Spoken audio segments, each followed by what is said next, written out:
नमस्कार, मैं निकिता रस्तोगी स्वागत करती हूँ आपका डीएनपी इंडिया में। हम नजर डालेंगे आज की बड़ी खबरों पर। तो चलिए शुरुआत करते हैं बुलेटिन की, जिसमें सबसे पहले बात दिल्ली का अगला सीएम कौन, जिस पर बीजेपी का मंथन जारी है। फिर बात होगी दिल्ली जीतने के बाद बंगाल और बिहार के लिए भी बीजेपी का सॉलिड प्लान तैयार है क्या। फिर दिखाएंगे कैसे मिल्कीपुर में मिली करारी हार के बाद समाजवादी पार्टी ने अपनी खीस निकालनी शुरू कर दी है। चर्चा इस पर भी होगी कि क्या वैष्णो देवी मंदिर के आसपास शराब और नॉनवेज पर लग गया बैन। आखिर में बात कि क्या दिल्ली चुनाव के बाद अब मजबूत होगा इंडिया गठबंधन।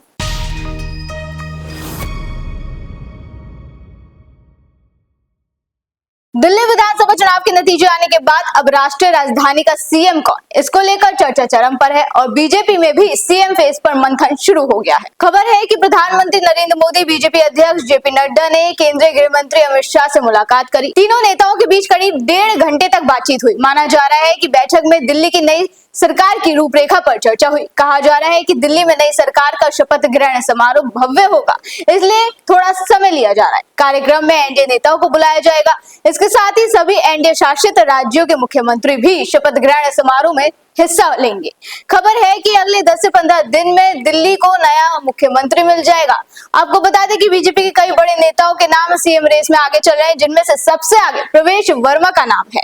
इसके अलावा वीरेंद्र सचदेवा, मोहन सिंह बिष्ट, आशीष सूद और विजेंद्र गुप्ता का नाम भी इस रेस में आगे चल रहा है। दिल्ली तो झांकी है, बंगाल और बिहार अभी बाकी है। बीजेपी के दिल्ली विधानसभा चुनाव जीतने की गूंज अब बंगाल बिहार तक पहुंच गई है और इसके बाद पार्टी का बंगाल और बिहार को लेकर भी अब कॉन्फिडेंस बढ़ गया है।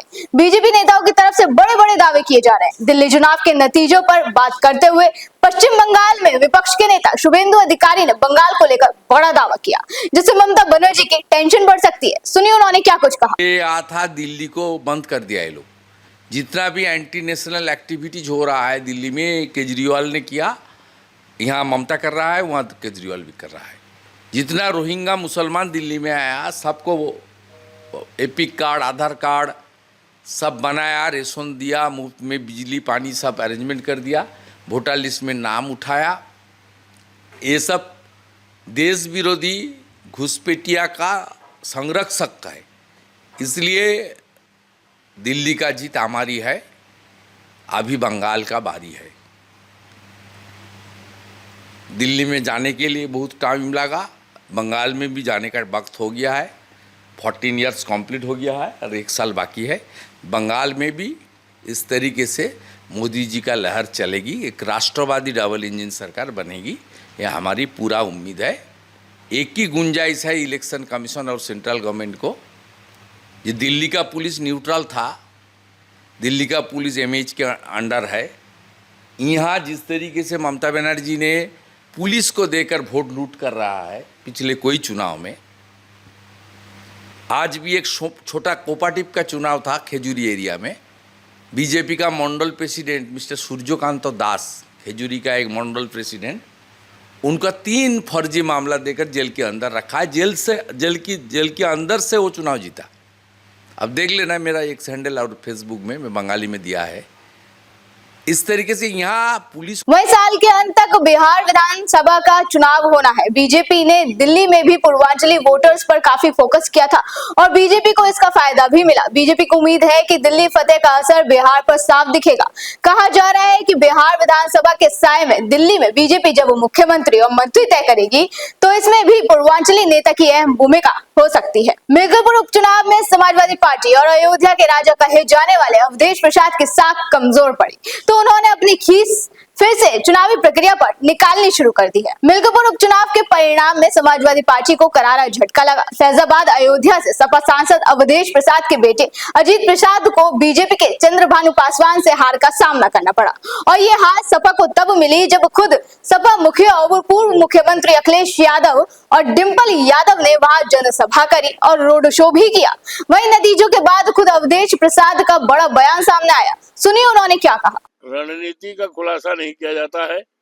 जो रणनीति हमारी होगी, माननीय राष्ट्रीय अध्यक्ष जी से मुलाकात करके बातचीत करेंगे और ये लोकतंत्र को डाका है।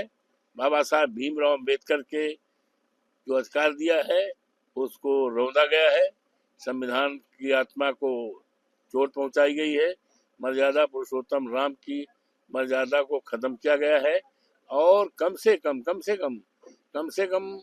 78,000 वोट फर्जी डाले गए हैं पीठासीकानियों के द्वारा और बाही बीजेपी के गुंडों के द्वारा और पीठासीन अधिकारियों द्वारा। यहाँ तक बात होती रही है, बताओ पूरा हो गया जो वो निश्चित था, तय हो गया, हाँ हो गया, कितना परसेंट? 95%। पूरा करो, बाबा की इज्जत का सवाल, ये सब मेरे पास है। मैं कल लोकसभा में सदन में अब बात वैष्णो देवी मंदिर के आसपास शराब और नॉनवेज को लेकर उठाए गए एक बड़े कदम की। माता वैष्णो देवी मंदिर जाने वाले तीर्थयात्रियों के लिए आधार शिविर कटरा में शराब और मांसाहारी भोजन की बिक्री, रखने और सेवन पर प्रतिबंध को 2 महीने के लिए और बढ़ा दिया गया है। अधिकारियों ने बताया कि ये प्रतिबंध कटरा से त्रिकुटा पहाड़ी पर स्थित पवित्र गुफा और आसपास के इलाकों तक 12 किलोमीटर के मार्ग पर लागू किया जाएगा। उन्होंने बताया कि ये आदेश जारी होने की तारीख से 2 महीने तक लागू रहेगा, जब तक कि इसे पहले वापस नहीं ले लिया जाता। यही नहीं, अधिकारियों ने बताया कि ट्रैक के अलावा ये प्रतिबंध ट्रैक के दोनों ओर 2 किलोमीटर की दूरी तक के गांवों में लागू होगा, जिसमें अरली, हंसाली और दिल्ली विधानसभा चुनाव का रिजल्ट जारी होने के बाद सपा मुखिया अखिलेश यादव एक बड़ा दावा करते हुए नजर आए, जिसके बाद सवाल उठने लगे कि लोकसभा चुनाव के बाद जो इंडिया गठबंधन बिखरा नजर आया, क्या वो इंडिया गठबंधन अब फिर से मजबूत हो? अखिलेश यादव ने दिल्ली विधानसभा चुनाव और मिल्कीपुर उपचुनाव रिजल्ट पर बड़ा बयान दिया और कहा कि आने वाले दिनों में इंडिया गठबंधन और अधिक मजबूत होगा, हम मिलकर काम करेंगे। उनका पहले ही बयान सुनिए। इंडिया गठबंधन मजबूत होगा, नहीं, लेकिन हरियाणा इंडिया गठबंधन और मजबूत होगा। हम और आप लोग अपनी कई बार हार से बहुत कुछ सीखते हैं। हार से सीखना ही आने वाले समय के लिए रास्ता बनाता है। और सच्चाई तो ये पत्रकार साथियों, अगर आपको याद हो, चुनाव शुरू होने से पहले मिल्कीपुर का मैंने कहा था कि पत्रकार साथियों आपको जरूर आना चाहिए। ये महाकुंभ की तरह 144 वर्षों बाद ये उपचुनाव हुआ है। ऐसा उपचुनाव आपको 144 साल बाद ही देखने को मिलेगा। आपने ये मौका, आपसे ये मौका खो दिया, चूक गया। इसलिए मैं आपके माध्यम से कहना चाहता हूँ, लोकतंत्र के जांबाज लोग जिन्होंने ये चुनाव जिताया है, उन्हें प्रमाण पत्र मिलना चाहिए, उन्हें सम्मान मिलना चाहिए। लोकतंत्र जांबाज के नाम पर उन्हें सम्मान देने का काम कोई न कोई तो करे। साथ ही उन्होंने मिल्कीपुर उपचुनाव के नतीजों पर भी बड़ा बयान दिया। उन्होंने कहा कि ये चुनाव नहीं था, ये चुनाव उन्होंने लूटा था और पीजे के लोग देख रहे हैं कि उनके साथ क्या कुछ भेदभाव हुआ। बयान सुनिए। नहीं था, ये लूटा था इन्होंने चुनाव, और ये जनता देख रही है। ये पीडीए के लोग, पीडीए समाज के तमाम मतदाता देख रहे हैं कि उनके साथ क्या भेदभाव हो रहा है। भैया जी, जो लोग मिल्कीपुर जीत करके कोई संदेश देना चाहते हैं, अयोध्या की हार मिल्कीपुर की जीत बराबर नहीं कर सकती है। अयोध्या की हार हमेशा के लिए अयोध्या की हार रहेगी, वो बदला नहीं हो सकता मिल्कीपुर की जीत। जो लोग ये कह रहे हैं मिल्कीपुर जीत करके बदला ले लिया, अयोध्या का बदला कोई नहीं हो सकता। अयोध्या की जनता ने अयोध्या में जिताया था, ये चुनाव भी जीत जाते, लेकिन इन्होंने बड़े पैमाने पे बेईमानी की है। एक में जीत सकते हो, लेकिन इस तरह की जो काम किया है वो 403 में आपकी 420 ही नहीं चलने वाली आने वाले समय में। ऐसी देश और दुनिया की तमाम खबरों पर हमारी बनी रहेगी नजर। आप देखते रहें जीएनपी इंडिया। नमस्कार।